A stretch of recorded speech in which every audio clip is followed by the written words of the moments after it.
बिस्मिल्लाहिर्रहमानिर्रहीम। आज बहुत ही ज़बरदस्त से आलू के स्नैक्स बनाएंगे, तो चले बनाना शुरू करते हैं। तो सबसे पहले मैंने आलू ले लिए हैं, आधा किलो आलू लिए और इनको अच्छी तरह से वॉश करने के बाद आपने इनको इस तरह से पील अप कर देना है। अब इसकी हमने कटिंग किस तरीके से करनी है वो भी मैं आपको बताती हूँ। तो यहाँ पर ये इस तरीके से आपने आलू लेने हैं और इस तरह से आपने इसकी शेप जो है बनानी है। तो हम बना रहे हैं फिंगर फ्राइज़। तो यहाँ पर ये देखें फिंगर चिप्स बना रहे हैं। तो ये देखें ज़बरदस्त सी इस तरीके से हमारे जो चिप्स की शेप है वो रेडी हो जाएगी। तो सारे आलू जो हैं इसी तरीके से मैंने कट कर दिए थे। अब इसमें एक अदद अंडा डालेंगे। अंडे से बहुत ज़बरदस्त सी बाइंडिंग होगी और इसके ऊपर से कोटिंग जो है वो बिल्कुल भी नहीं उतरेगी। तो सारा इसके ऊपर अच्छी तरह से हमने लगा देना है ताकि हर एक आलू के स्लाइस पे ये कोटिंग अच्छी तरह से हो जाए। अब इसको रखते हैं साइड पे और यहाँ पर मैंने बाउल ले लिया और इसमें मैंने डाल दिए 4 टेबलस्पून मैदे के। तो मैदा डालने के बाद यहाँ पर इसमें हमने स्पाइसेस डालने हैं। तो स्पाइसेस क्या क्या डालेंगे, तो नमक डाल दिया है हाफ टेबल स्पून और साथ ही इसमें मैं डालूंगी कुटी हुई लाल मिर्च हाफ टेबल स्पून।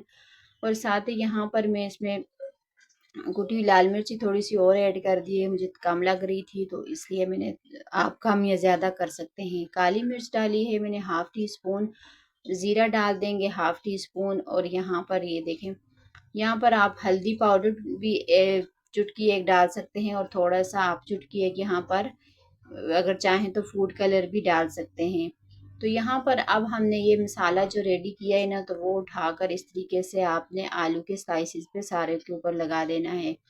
तो यहाँ पर ये देखें इसकी अच्छे तरीके से कोटिंग होगी। यहाँ पर एक अंडा जो है वो बहुत ज़्यादा है, तो आपने इसके ऊपर यहाँ इस तरीके से लगाते जाएं। अगर आपको लगे कि बहुत ज़्यादा इसके ऊपर कोटिंग नहीं हो रही, बहुत ज़्यादा थिक है, तो आप थोड़ा सा पानी का छींटा भी लगा सकते हैं। लेकिन हमें पानी लगाने की ज़रूरत बिल्कुल भी नहीं है, क्योंकि जितना हमें आलू जितने लिए हैं तो उतना ही हमने मिक्सचर रेडी किया है मैदे वाला। तो इससे बहुत ज़बरदस्त सी कोटिंग इसके ऊपर हो जाएगी। तो यहाँ पर अगर आप चाहें तो फूड कलर इसमें ऐड कर सकते हैं, येलो फूड कलर या ऑरेंज फूड कलर, आप जो भी आपके पास है आप वो भी डाल सकते हैं। तो यहाँ पर ये देखें एक एक आलू के दाने पर सारा अच्छी तरीके से कोटिंग हो रही है। तो ये वो हम फ्राइज़ बना रहे हैं जो ठेलों में बहुत रश लगा होता है और बहुत ही ज़बरदस्त मज़ेदार से बनते हैं। तो वो वाले हम फिंगर चिप्स बना रहे हैं। तो अक्सर हम लोग बाहर से लेके खाते हैं तो कहते हैं कि ये पता नहीं इतना ज़बरदस्त इसमें क्या डालते हैं कि ये इतनी मज़ेदार सी चिप्स होती है। तो हम ये घर पे भी बना सकते हैं, बहुत ही कम टाइम में आप इस तरीके से बना सकते हैं। शाम की चाय हो या बच्चों के लिए लंच बॉक्स हो, तो आप ज़रूर इसको ट्राई कीजिएगा।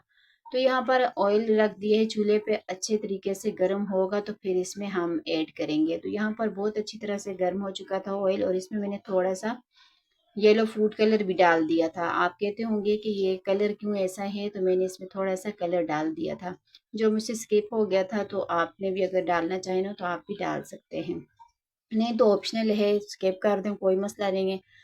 तो इस तरह से हमने अब इसको अच्छी तरह से दोनों तरफ से गोल्डन कलर आने तक पकाना है। पहले हमने 1 मिनट तो इसको बिल्कुल भी नहीं छेड़ना। तो ये देखें बहुत आसानी से और कितनी ज़बरदस्त सी इसके ऊपर क्रम्स बन रहे हैं। तो इस तरीके से आपने इस तरह से फिंगर चिप्स बनाएं, बच्चों के तो साथ बड़ों के भी बहुत ही फेवरेट होते हैं।